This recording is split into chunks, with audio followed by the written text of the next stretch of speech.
Okay, Jake, we should be live on YouTube momentarily. Okay. It's just setting up the integration. Okay, Jake, we should be live on YouTube. I guess that means we are. Is that live on YouTube? Okay. There we go. And good evening, everybody. Hopefully, I think you can all see my slides right now. Welcome to our last Project Advocacy Committee meeting of the year, our December 11th committee meeting. We got a pretty cool project for our members tonight that's out of our usual geography outside of San Jose and Santa Clara and Mountain View. We've scored a few projects there, one other project there. And it's always good to see what's going on. So toss it over here. So first, I think we will kick things off with a round of introductions of all of our members and folks in the meeting tonight. I'm Jake. I am the manager of project developments here at Catalyze SV. I'm going to be facilitating this meeting tonight. And then Alex, if you'd like to go.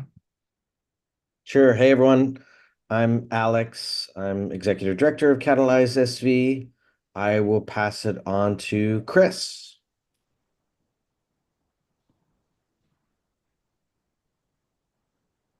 Chris, are you there? Is that Chris Ogle? If you're there. I imagine it is our regular Chris, but if he's not here, maybe Casey. Hi there. Casey Fitzpatrick. I live in Los Altos, been a member of Catalyze SV for a couple years, and my background is in sustainable architecture and construction. Look forward to learning about your project. And I'll pass it over to Daphne.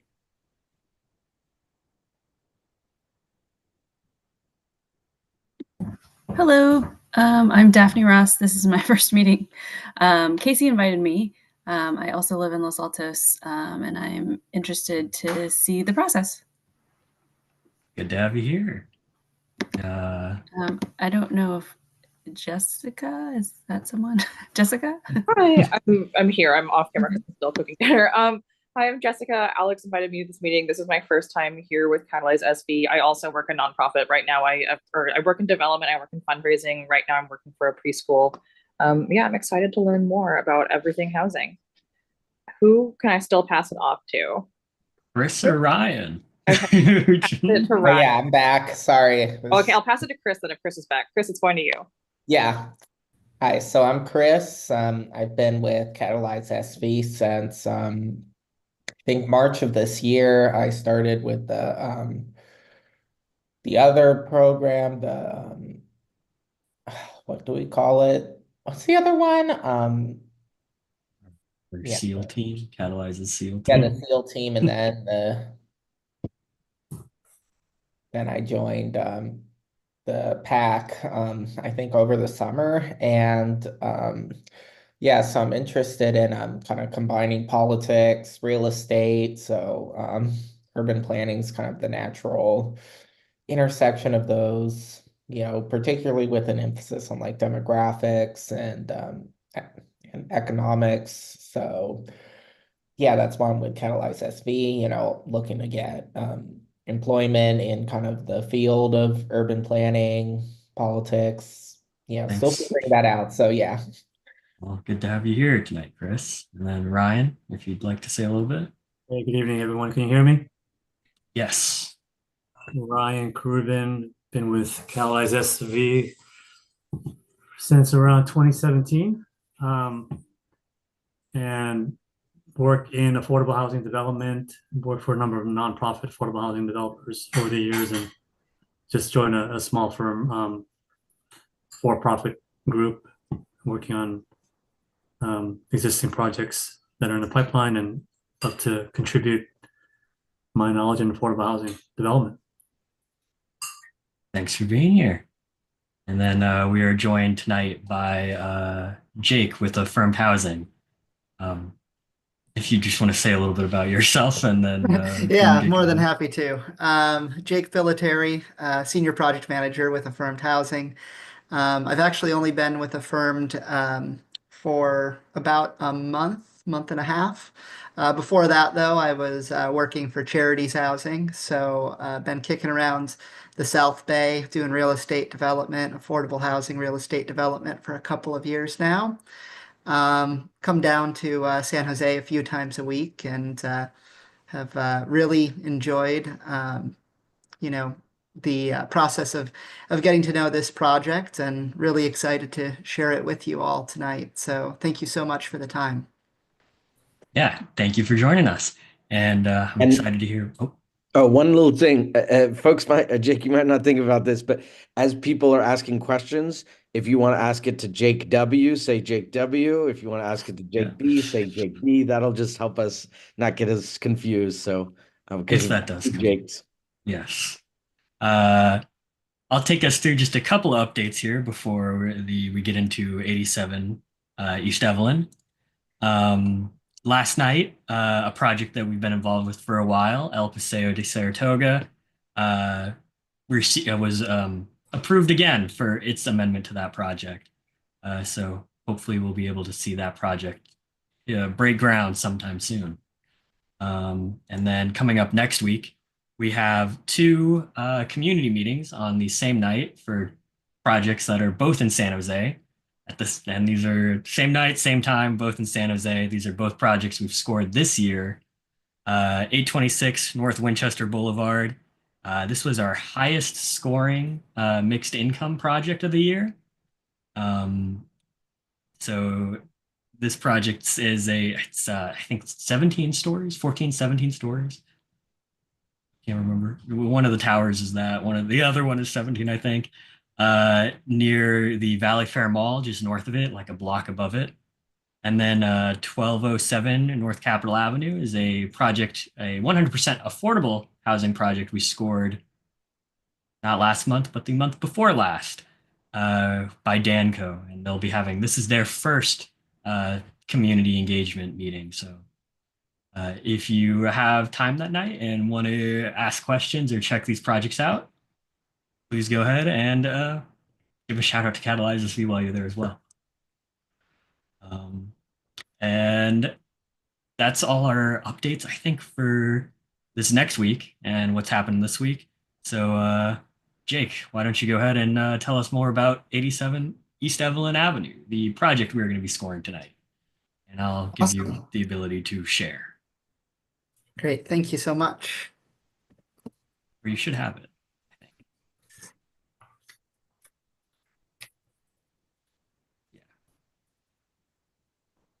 All right. Can you all see my screen okay? Yep. I can, yes. Got it. Okay, awesome. So I'm here tonight to talk about Affirmed Housing's project in Mountain View. It is on 87 East Evelyn Avenue, and it's 268 affordable apartments using public land. So the property is currently owned by the city of Mountain View, and from what I understand, they acquired it a number of years ago from VTA. So it had previously been a VTA parking lot. Currently, Mountain View is using it for a safe parking site. And, in the next few years, we're going to develop 268 units of affordable housing in two different buildings. So it'll be a two-phase project. So just kind of kicking things off, I'll tell you a little bit about Affirmed, our mission and history. I'll go over some of the past projects that we've done in the South Bay. And this project is, really a TOD project. We're within a half mile of the Mountain View Transit Center. So I'll touch on some of the other TOD type projects we've done in the past in the San Diego area, and we're actually also working on one at the Berryessa BART/VTA station. And then I'll get into the projects. I'll tell you about the site details, go over the two different phases, go over some of the community partnerships that we've formed. We've formed a couple of, I think, really cool ways of bringing the community in and offering amenities that'll not only serve our residents, but that should also serve other community members, particularly low-income community members. And then, we'll look at the pictures because I'm sure you guys want to know what these things are actually going to look like too. All right. So Affirmed Housing is a California affordable housing developer. We've been around for 30 years, and our mission is to create and maintain exceptional residential communities for the families and individuals we serve. We have 70 communities completed across California. We have been in Northern California for a number of years now. Our main office, our headquarters is in San Diego. And we have 5,700 apartments, including 1,000 supportive housing units in operation. So we've done a few projects throughout the South Bay over the last several years. So we did villas on the park in San Jose. That's a 71-foot tall building with 84 units. It is relatively minimum parking, and it serves 100% formerly homeless individuals and families. We also did the Vela, which is in Alum Rock in San Jose. That's 87 units with 48 parking spaces, and it serves 50% formerly homeless individuals and families. It's also our office space for the Northern California branch of Affirmed Housing. So I get to be in this building a lot, and it's wonderful. And then we've also done a couple of transit partnerships with the San Diego Metropolitan Transit System. We've done Skyline, or we're actually building Skyline right now. That's a 100-unit project at the Rancho Bernardo MTA. It's 7 stories, and that will actually be our new headquarters as well. And we also have Shoreline, which is 124 units.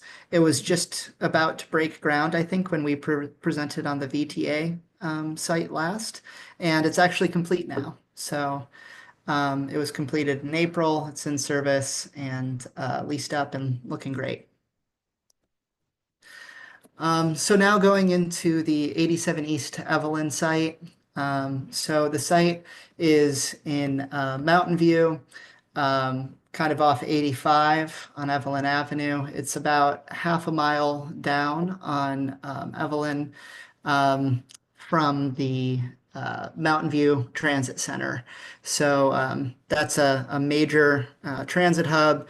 It has a stop for Caltrain. It has VTA Orange Line light rail stop, and then it also has bus stops for VTA lines 21, 40, 51, and 52. Castro Street is just slightly further, so you've got some of those streets that are kind of closed off to vehicular traffic, not much further than the transit center, so certainly walkable from the site within about 10 minutes. We're also a large family project, so I think it's ultimately pretty beneficial that the site has robust access to schools. We're within a mile of the middle school that serves the project, and we're within a quarter mile of the elementary school. Our plan for this project is to apply for ASIC funding, Affordable Housing Sustainable Communities. As part of that program, when you apply for the funding, you get financing not only for the affordable housing development, but you also have access to funds for transit improvements in the surrounding area and bike ped improvements in the surrounding area. So we've already been in conversations with Caltrain, VTA, and the city of Mountain View. I'm really excited about some of the bike ped improvements that the city of Mountain View has kind of stuck a pin in. There's some missing sidewalks between here and the transit center, so we would improve that, and then we would also upgrade some of the bike lanes. And then we are still trying to find, or rather determine what our transit project would be. But that would be financing that we would use for phase one of the project. So we'd like to see those changes implemented sooner rather than later. The site is currently zoned R4, so it's a high density zoning, but in Mountain View, that base zone only contemplates maximum densities of 80 dwelling units per acre and heights of up to 62 feet. Our projects are going to be using state density bonus law. We're 100% affordable, so we can use waivers and concessions to achieve increased density and then also reductions in certain development standards. So the projects that we're looking at will have a final density of 127.62 dwelling units per acre. And the waivers and concessions will allow us to push the building heights to 85 feet for phase one and 141 feet for phase two. So phase two is going to be a pretty big building, pretty tall and pretty prominent in Mountain View. It's also worth noting that Charities Housing is doing a development on the site next door. So our project is going to be these two buildings, and then Charities Housing will be developing another building to the west. We've been coordinating pretty heavily with Charities to ensure that we have a cohesive design. The projects fit together well, and we're even sharing some resources such as the driveway along the southern end of the property, which will provide access to Charities parking, and it will also provide fire truck turnaround for the buildings that are being developed. So phase one, like I said, it's going to be 85 feet. It's a 5/2, so 2 stories of concrete with 5 stories of type 3 lumber above. Total of 140 parking spaces. There is bike parking on this property as well. We're trying to figure out the final count on that. It's also worth noting that the parking that I'm highlighting for this phase serves both phases of the property. So it's 140 units for all 268, or sorry, it's 140 parking spaces for all 268 units. Same goes with the bike parking. On-site amenities are going to be on-site property management and resident services in coordination with our local partners. There will be laundry facilities, a podium courtyard, community room, and I think kind of most importantly for us is there's actually going to be an on-site daycare. There will be about 5,000 square feet inside, and that will allow us to serve 70 to 80 low-income children, toddlers, babies who need childcare. There will also be a variety of outdoor spaces developed to serve that use. So the kids will have outdoor play areas and access to sunshine and other things that are important as well. The community partner on that component is Kids Connect, and like all of our projects, we'll have on-site security. For sustainability, phase one is going to be designated or designed to GPR gold standards.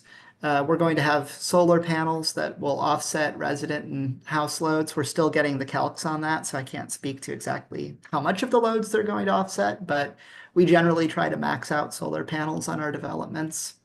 We're going to have a drought-tolerant landscaping, energy-efficient appliances, low-flow plumbing fixtures, and kind of the standard energy and water efficiency measures. Kind of above and beyond, I think is we're going to be using AFOCAs for the HVAC systems.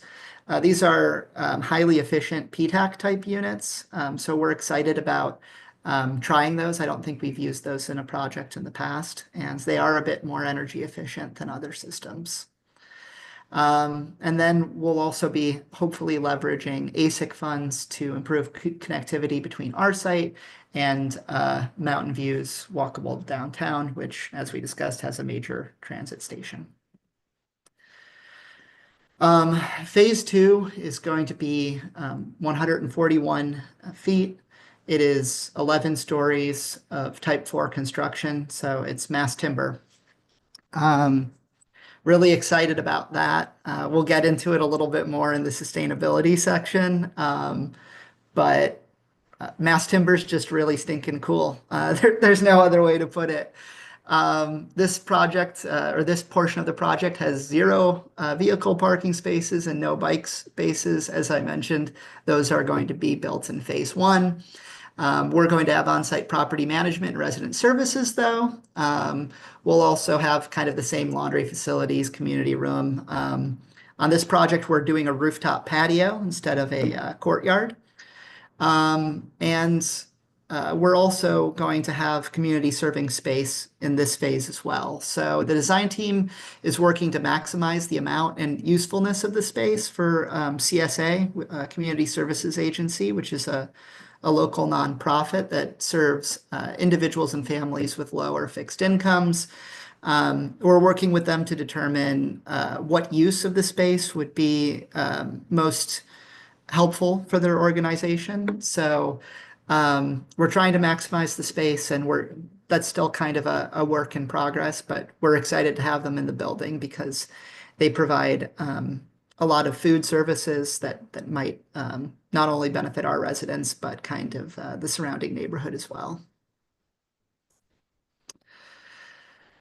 So the tenant population on phase 2, I don't know where my phase 1 tenant population slide went, but they're going to be all affordable units except for the manager's units. The unit breakdown is 12 studios, 36 one beds, and 29 two beds, and 33 beds. So it's a large family project. And we're exclusively serving residents with household incomes between 30% and 60% of the area median income. On this one, we have the same sustainability features as the other phase, but as I mentioned earlier, we're going to be using a mass timber construction, which reduces the use of environmentally harmful concrete in both the upper floors and in the foundation slab. It allows for a much lighter building. So on some of the recent projects that we've been discussing with the GC that we're potentially partnering with, in the foundation slab, for example, they've seen the amount of concrete going from 3.5 million pounds to 1.9 million pounds. So a much, much lighter structure, much, much less concrete. And also wood is obviously something that grows and is renewable. So we're really excited about doing what will be the first mass timber project that Affirmed does. For community engagement, we're reaching out to the community and coordinating to ensure that the projects are a success. We have the community commercial. We meet with our service partners quite regularly. So we've been meeting with Kids Connect and CSA regularly to ensure that those spaces suit their needs. It's also nice because the child care center will prefer children from our buildings and the charities building, and will partially subsidize their rates. Also, both of those community serving commercial spaces will be provided free of rent. We're coordinating with charities to ensure that the two projects are cohesive. We're sharing a service provider, so both projects are likely going to have Catholic Charities as the service provider. And we've also agreed to put in a driveway, and there's also some other infrastructure that we'll be sharing as the projects advance. We've been coordinating with the city staff to make sure that we're modifying the project design and navigating their processes appropriately, involving them, soliciting their feedback. We think that's particularly important here because it's city-owned land, and we want to bring something that ultimately the city's excited about. We also have local tenant preferences for VTA employees and City of Mountain View residents to fight displacement from this community. We'll have a publicly accessible car share, and we've also been doing some preliminary community engagement meetings. We hosted one for surrounding neighbors in October, and we'll be hosting some more as the design starts to come together. And now we're kind of into the renderings. So this is phase one. So this is the 5/2 structure. This is kind of what we were thinking the children or the child care center area might look like.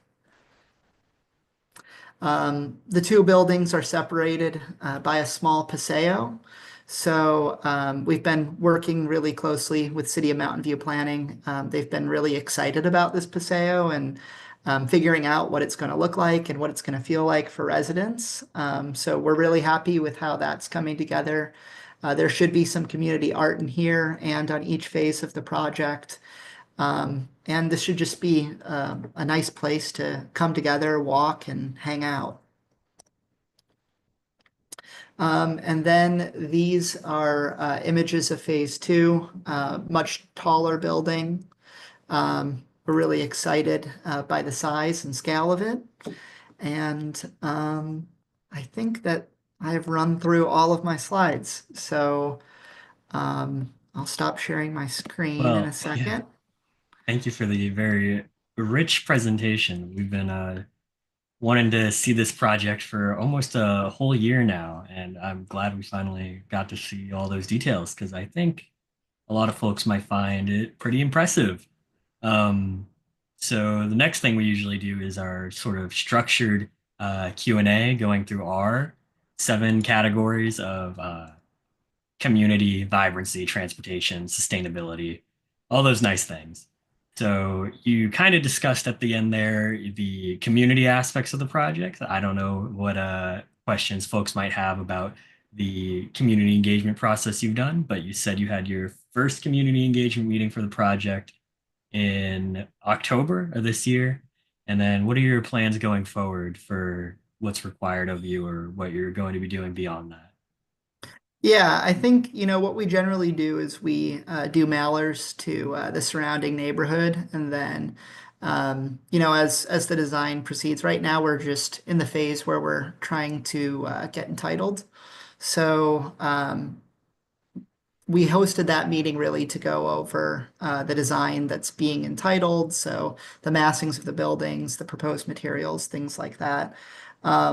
Everything's still very preliminary though. So I think that as we advance and push the design into, from more of a conceptual design into more of a concrete design, we'll hold additional community meetings to discuss the changes that we've made. And then generally, as we approach construction, we like to have a meeting to kind of let folks know what to expect and how to contact us if, things are getting particularly annoying, or even if they just need to vent a little.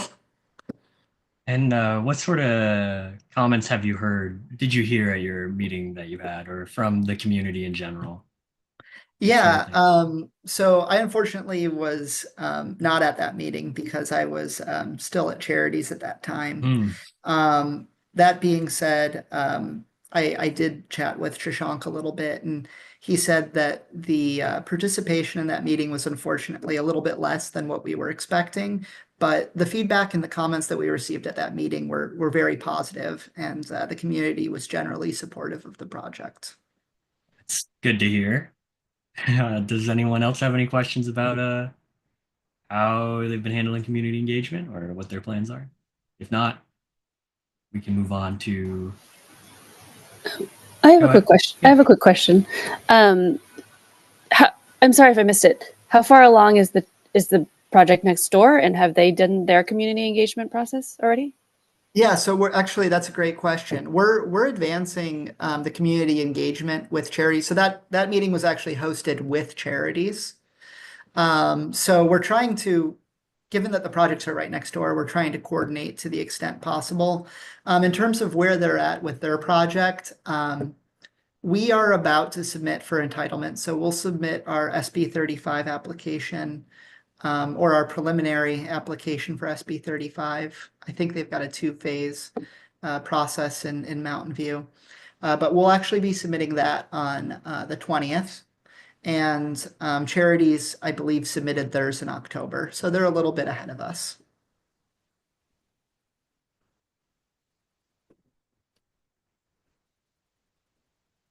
It's interesting to see that you're working so closely with charities to do these projects in tandem. Yeah, we meet with them and their design team every week to coordinate things. I mean, there's some shared joint trench work. There's obviously the driveway, and then the city really did want the look and feel of the two projects to cohere. Okay. Well, then I guess anyone else have anything for community on the topic of community? If not, jump ahead to vibrancy to talk about what this project sort of brings to the public realm in this area here. You talked a little bit about the paseo and the art that's going to be going in there, and all the sort of community reaching amenities that you'll have that are not just for residents, but I think you said some of those are facilitated for even neighbors around as well. Yeah, those are publicly accessible community spaces. So they'll provide services to folks in the broader Mountain View community, not just even the neighborhood.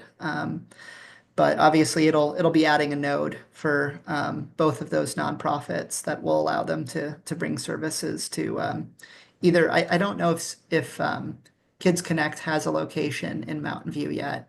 And then CSA, I know already has, I think, a couple of locations in Mountain View, but this would be a new location for them. Yeah. Does anyone have any questions they want to go in with on vibrancy here? About I don't know. What are some of those community services that are available to the broader community? And is the entrance to those locations, is that off the paseo as well? So the paseo is going to get public use, or can you say more about that? Yeah. So access to those spaces will be off the paseo. And or there's also some design features between the charities project and our project. So the CSA space, I believe, will be accessed off of our paseo, and then the Kids Connect spaces will be accessed kind of with the space between the two projects. So Kids Connect provides childcare for low-income families.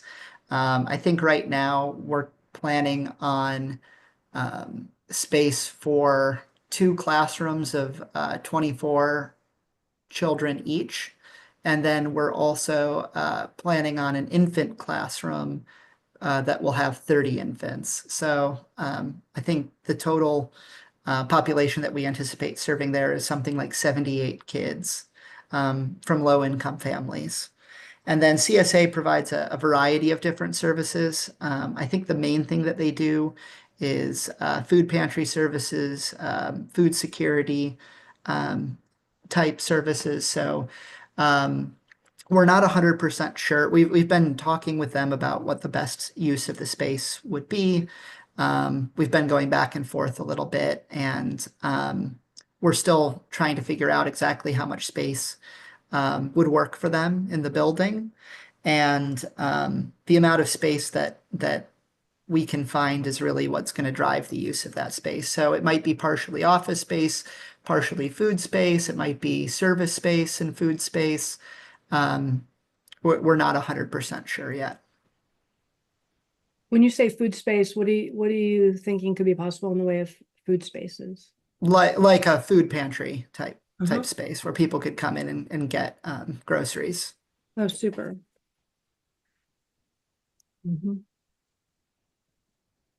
And if it ends up being a smaller space and they just want to use it for storage, it would be a space where they could store groceries or food and then take it to other locations. I don't know if you're also familiar with Food Runners, Peninsula Food Runners. They drop off like leftover corporate food, and they could probably bring you huge amounts, like once a week or more for your residents as well as community members. If you have enough space for like having a lot of people come in and get it, that would be awesome, you know? Yeah, yeah, no, absolutely. Happy to look more into them. Um, and your slide talks about Zipcar a little bit. What's the likelihood of being able to get that done, and how many cars might you have? I think right now it's pretty likely. We've been going back and forth with them a little bit, and I think there would be 2 cars. Mhm. That's something that we're also working on coordinating with charities, though. I think they might want a car as well. Mhm. Yeah, No. again, I guess we would have like a lot of different transportation questions. You guys have worked Mm. on some Todd projects as well, so you could probably go into that. Did anyone have any last thoughts on vibrancy or questions? And then we can get a little bit more into those zip car, transit passes, bike parking improvements, all that sort of stuff. If not, then I guess you can go into some more details here about the transit accessibility of this project and what you plan on doing. Did you have any preliminary coordination with the city on what those improvements to bike infrastructure might be, or bus stops, or anything like that, sidewalks?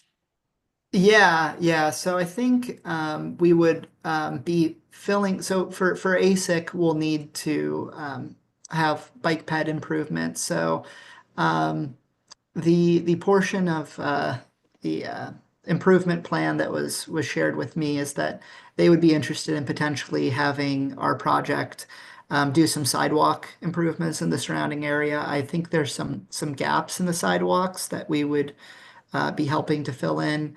And then I believe that there's some existing bike lanes, but we would be upgrading those existing bike lanes to better buffer them from traffic.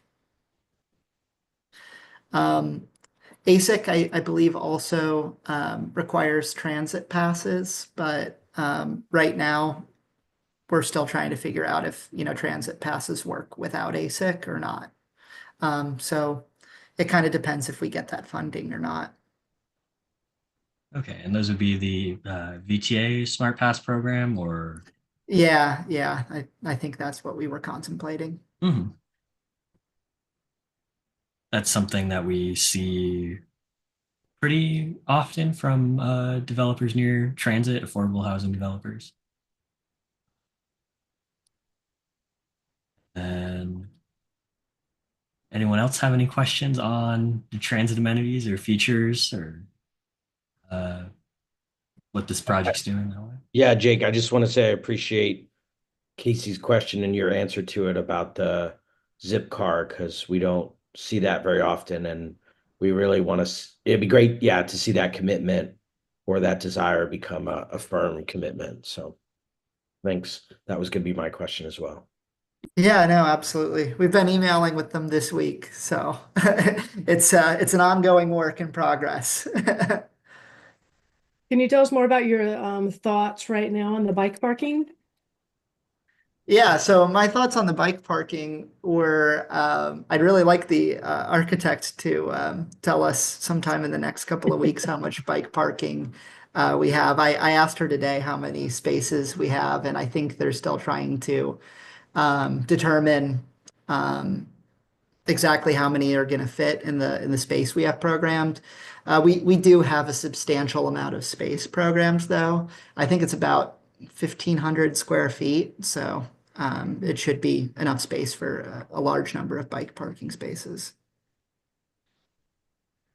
Yeah, that's a lot of space for bike parking. I saw the plans have two separate bike rooms in the one building. So, Yeah, no, it's a lot of space. is there any consideration maybe of for larger bikes, like cargo bikes or and stuff like that for maybe people who have use their bikes to shuttle their groceries or kids around or anything?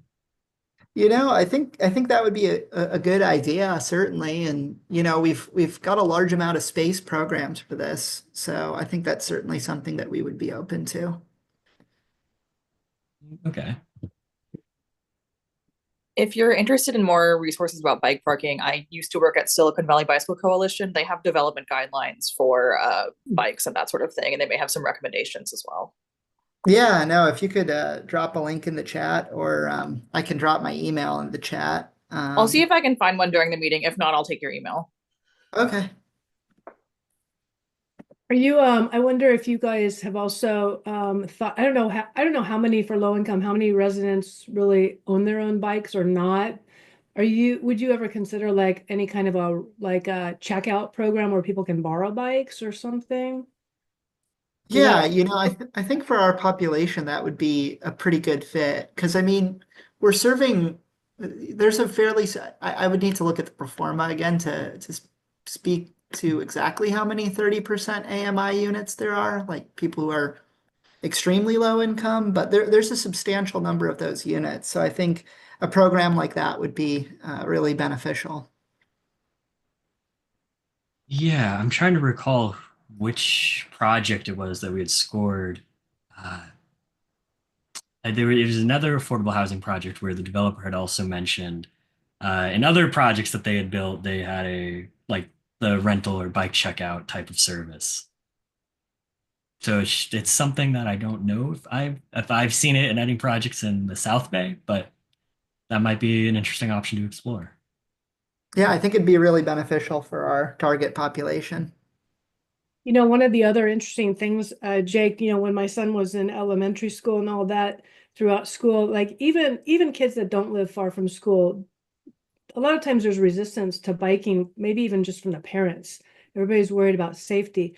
And it could be just true that people are generally worried, but as part of the encouragement to get more of these families to bike to school or use the bikes, one of the things we did was like, we had there's people that will say like have drive your bike workshops and really teaching kids how to drive their bikes safely. And they learn a lot of skills. There's a lot of skills, and it just creates confidence, and that might also help increase the bike use. As part of your Yeah, no, services and whatnot. I think you raise a really good point. And I think so for ASIC funding, there's also like a component, like a programming component, that, classes or resources and things like that encourage people to use transit more, or, get around any other way than a single person in a car. And I'd seen in the past programs where they do like a walking bus or a bike bus where everybody just kind of goes together over to the school. So that way, it's not just one or two kids, it's like a big group of kids from this community. And I mean, we are so close to the school. So I mean, that might be a good opportunity for something for us to integrate into our ASIC application. Cool. Yeah, thank you for sharing that as well, Casey. I wasn't even thinking about like a bike bus as a component there. Oh, I also just saw your question. You're already trying to write thoughts in the scoring sheet, and you cannot. Hold on, that's unfortunate. I will get that for you here. I think we can probably, if anyone else has any questions about transportation, or we can move on to sustainability. I think Alex probably would like to know more about the mass timber portion of the project. But Hey Jake, this is Ryan. I just want to add on transportation. I notice there's pretty high percentage of vehicle parking spaces, 140 out of how many total units are here? 268. Oh, 268. Okay. So for TOD side, that's a pretty good ratio typically. See lower, next to transit, but good to see that you guys have pushed that parking space at the site, and it'll help the tenants and visitors that go to this property.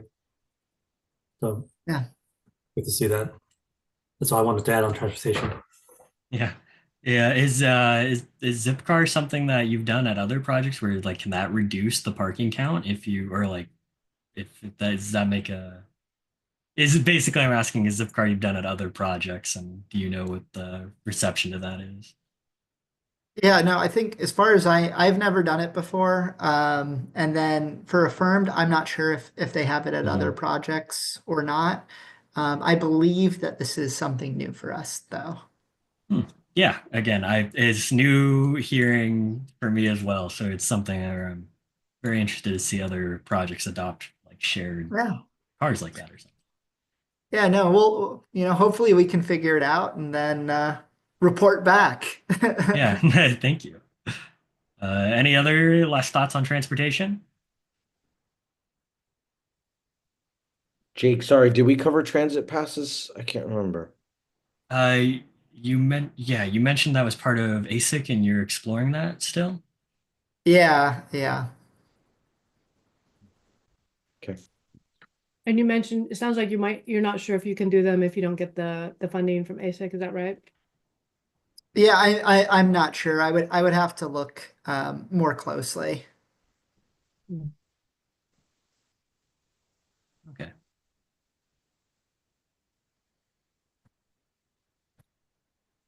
Anything else from anyone on transportation? If not, um, why don't you tell us a little bit why the project's gone with mass timber, and if that was how does that happen? Because there's not a lot of mass timber projects. Yeah, no, I think it's one of the things I think that probably differentiated our proposal when the city of Mountain View issued an RFP. And it's been something that as a company we've been interested in exploring for a long time.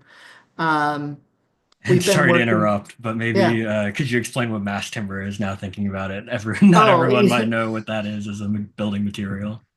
well, the thing is, it's kind of a lot of things, right? So, I mean, generally there's a couple of different materials that are mass timber, but I mean, it's just essentially thicker wood that has, um, certain treatments done to it. So it has longer burn times. It's more fire resistant than normal wood.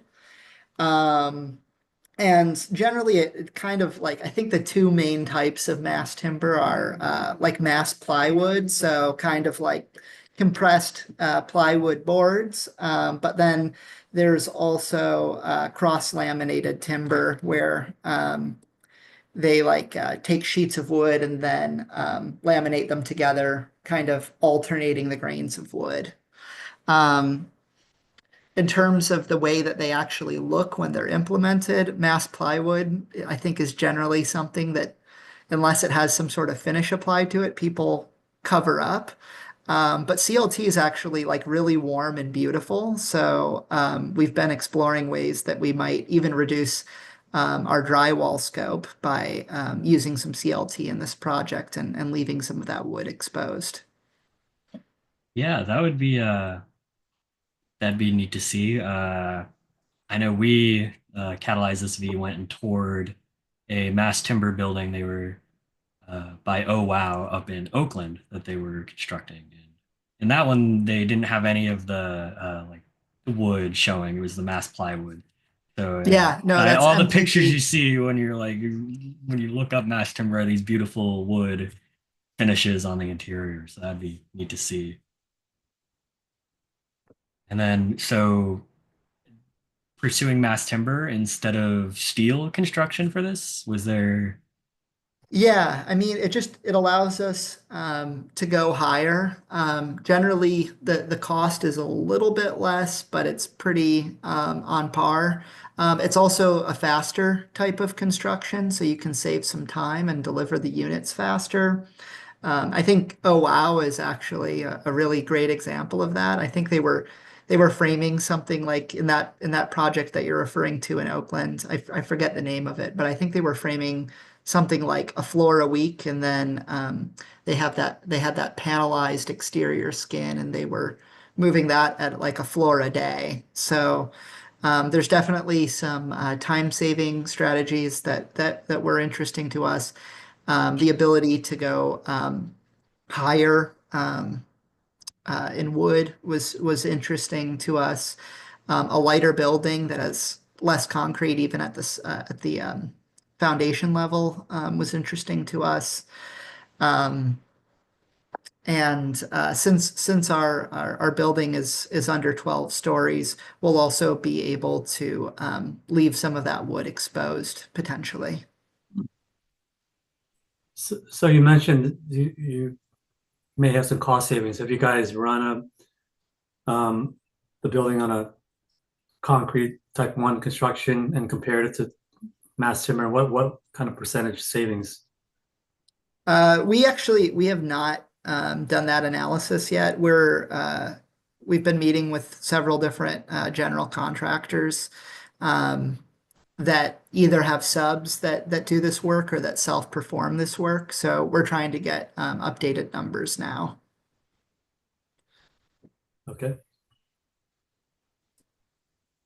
Yeah. And then uh is this building, do you know what this your phase 2 building would have as a rating, or the green point rating, or whatever Oh yeah, system no, you it, use? it would be at least gold. At least gold? Okay. Yeah. I think Jake B said they were both gold, both buildings. Both gold. Okay. Sorry. I think for phase 1 it said gold. Yeah, okay. Is that a No requirement worries. of the city of Mountain View or? Um, I'm not sure. I think that's just the standard that we've been building most, if not all, of our buildings to. Okay, got it. Yeah, because that's the second highest standard, right? Yeah. Yeah. I kind of missed it, but maybe we can include it here anyway. I wanted to ask you more about for the childcare. Maybe you mentioned it, but what are you doing in the way of outdoor play space for the kids and the families as well? Yeah, so for the outdoor play space, I think it's a couple thousand square feet. That's going to be fenced in for the CSA, or sorry, not for CSA, for the Kids Connect space. And there's going to be, we've actually been talking with Kids Connect to see how they want that space designed and utilized. I think their director wanted some, spaces where kids could like get in the dirt, some like tools where kids could, dig and play and learn how to use tools. And then I think they wanted, some trees and then also some organic play structures, some like wood play structures. So we've been kind of going back and forth with them, and they've been involved with the design team as we approach entitlements. And then um, after we're entitled and pushing the design even more, I think that we'll probably coordinate with them quite closely to determine exactly what's in those play areas. In terms of outdoor space for the families that live at the buildings. Obviously, the Paseo is a space that'll be nice, but there's also for phase 1, there's a large podium level courtyard. So that'll be on the 3rd floor because we have the 2 floors of concrete on the lower levels. And then for phase 2, there will be some kind of surrounding areas around the building, since we're not maximizing the whole lot with the footprint. We're not going like lot line to lot line with the footprints of the building. So there will be some grounds level spaces for families living in that building, and then there will also be a rooftop patio on the top of the mass timber building. Well, none of those necessarily sound specifically like play areas for kids, or kid play areas and like adult spaces don't always overlap super well with as many families as you're having. I guess I would say that seems like a real concern, and I don't see too many parks nearby. So I guess I would just ask consideration about that. Yeah, I mean, for the actual residential kids, there's Mhm. going to be a play area on the podium level courtyard. There'll be a specific area reserved for kids' play structures, um, and generally we do like rather than concrete in that area, we do some sort of like rubberized surface so that if kids fall, they're not getting, quite as cut up and they're not hurting themselves as much. Yeah, good questions, Casey, about making sure that those spaces sort of overlap. What are you going to be able to do in terms of green space and trees on site? What's possible with that? Yeah, so the city of Mountain View was actually really dedicated to maintaining as many. There's a number of heritage trees, a number of large trees on site. So we're actually preserving quite a bit or quite a few of the existing trees on site. And then we'll be doing a drought resistant scaping around, and then we'll be adding trees to replace the trees that do have to come down to make way for the building footprint. But that's something that's been coordinated quite closely with the city. It was one of the items that they were really passionate about. Yeah. I'm glad you supposedly have a lot of bike parking space. I look forward to hearing more details on that later. But you are like basically immediately adjacent to the Stevens Creek bike trail. That's a huge connector that people could use to get so many places. It's awesome.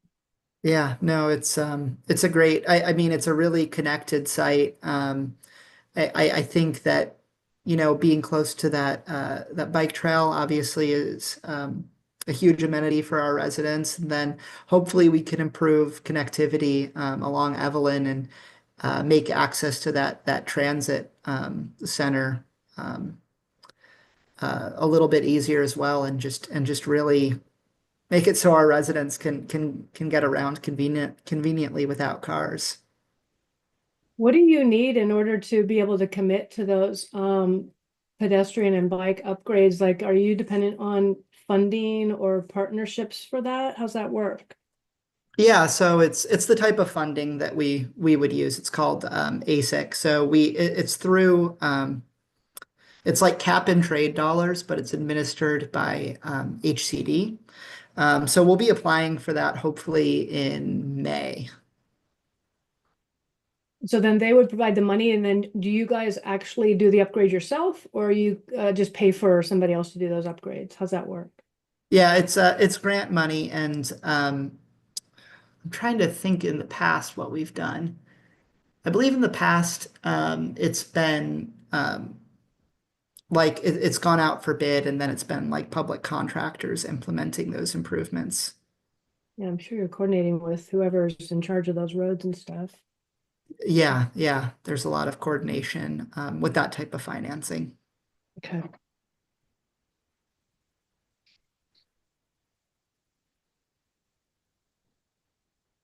Yeah, I'll say it is a really great connected site, and it would be amazing for the residents to be able to be fully accessible, even just walking from that site to the Mountain View train station. It's very close, but I think it would be great if there were like some upgrades. Of course, you're walking underneath a freeway and all that stuff, but like it's really a good site for accessibility. Yeah, it definitely is. Let's see here.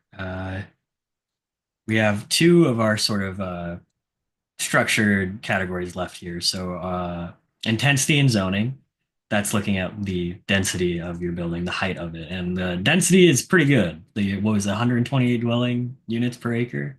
Yeah, it's 127 dwelling units 127? per acre. Yeah. So Impressive. What was the reason to settle on that density for this project? Are there things where if they change, you could go higher or? I think that I was talking with the architect about that today. I think that this is about as high as we can go. Like with the mass timber, we're at 11 stories. I think by the time you start going to 12 stories, you need to start bringing in a lot more drywall. So I think that's kind of what's driving that decision. And then I think the other building we wanted to stay with the more conventional construction style. So I think I think you're only allowed 5 stories out of wood on top of the concrete. So Yeah. I think that's probably what drove that decision. I think both of those decisions were made before my time with the firms, though. So I'd have to check with Shashank to be sure. Could it be, Jake, that you want to get the first project or the first phase done first, knowing that mass timber is still on the sort of you'd be a pathfinder on mass timber? Could it be that? No, I think we're open to doing some of our other projects. We're looking at mass timber as well. So I think we're open to the technology. It's just I think the bigger space too, it has the parking for the site as well. So I think that's kind of why that one's going first, and the building with no parking is going second.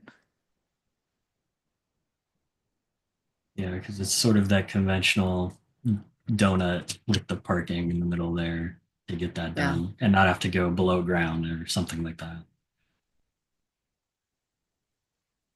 Anyone have any questions about the intensity of the building or about heights or anything like that? If not, then we can touch on a pretty important category, affordability.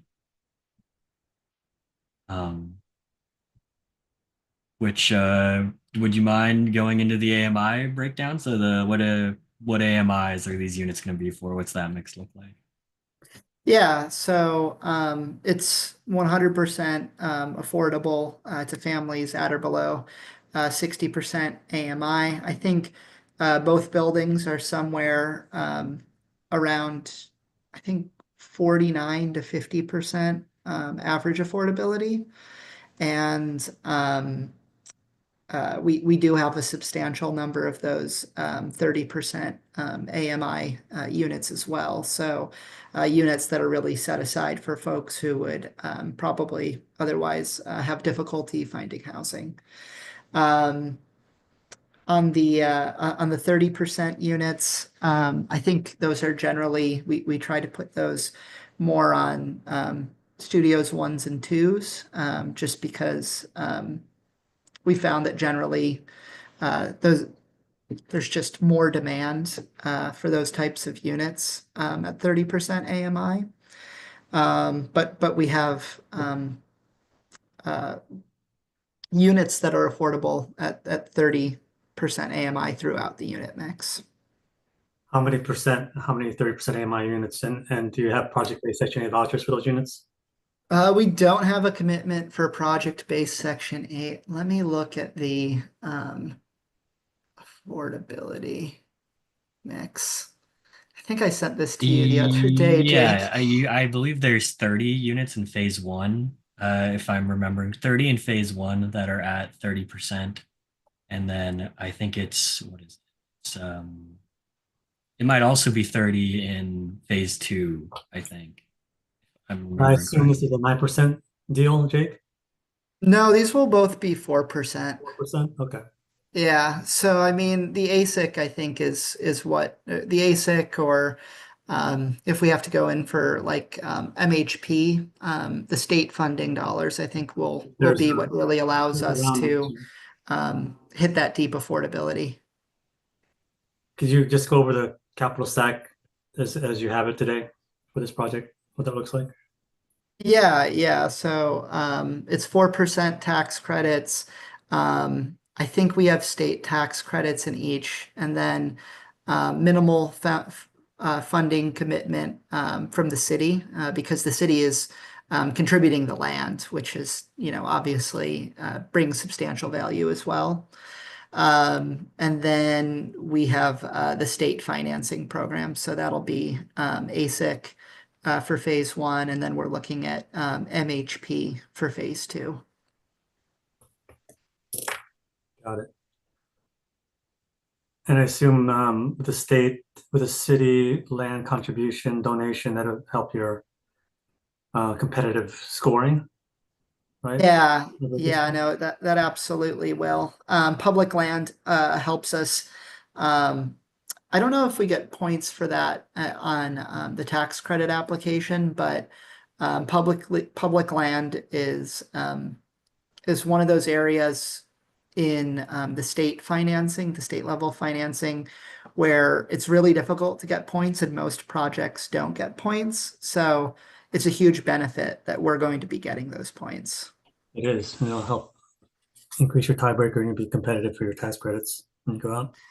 Yeah, and I mean, and it's also helpful that the city of Mountain View is has the pro housing designation. That's another category in these state funding applications where most projects don't get points, but this project will. It's good. Thank you. Yeah, and our last category that we would usually ask about is legacy, but I don't see that really as applying to this project. That category specifically is about what the project undertakes to incorporate or preserve. There's some sort of historic or significant cultural element in the area. Is there like any sort of influence on the design of the building from any of that? If not, it's not something we usually score in most projects. Yeah, I don't think it applies here. Okay. And then anyone have any questions that they didn't get to ask, or just any random questions about the project at this point? And then we can move on to scoring it, but just last minute questions or thoughts or anything you want to add. I have a question, sort of. I know that site used to be or still is the safe parking site. Is that true? And is the city moving that site, or did the people in that safe parking site have any sort of priority in affordable housing? Or I don't know how that works, or what would be the protocol? Yeah, no, I'm actually not 100% sure, and I asked about it earlier today, and I'm still waiting on some answers. But I do know that so in terms of the preference, the safe parking site will be moved. There's the city has a large safe parking site. I think it's off of Shoreline, kind of by the amphitheater. Yeah. And they're going to be expanding that. So they're going to be expanding that by more than the number of safe parking spaces that will be lost when this site is converted to affordable housing. Got it. Thanks. Good question. Thank you for asking that, Daphne. Mm-hmm. Any other folks have anything they want to ask? If not, then I guess we can move on to scoring. In which case, Jake, thank you for joining us and sharing 87 East Evelyn. From here on, we probably have a couple, 2 members at least, that will be viewing the recording of this to score the project. So I will be getting you your preliminary view of how the project scored by Friday, hopefully, ideally. And then from there, in about a month, our letter regarding the project and scorecard. So Awesome. Thank you for taking this evening to be here. Yeah, no, thank you so much for having me. It's been a pleasure, my first time here. So I was really excited to come and chat with you all, and hopefully we can do it again soon with another project or updates on this one. Yes, thank you. Really stellar Definitely. presentation too, because I know we didn't get the chance to talk beforehand, but that covered almost everything that we would usually need to follow up with developers to ask if they didn't include it, but really comprehensive. So thank you. Yeah, fantastic presentation, Jake, and a beautiful project. I'm happy to see it. So great. Great job for your company. Great job, Jake B. Thank you. Really. Yeah. Thank you so Wonderful job. much. Thanks for having me. And thanks everybody who dropped resources in the chat. I've got them open and looking to learn and explore more. So thank you so much. You rock, Jake B. All right. Have a good All one. right. Good night. Hey, Thanks. how's it going? Stay on. And now we will head, if it goes offline, our live stream on YouTube. Good night to the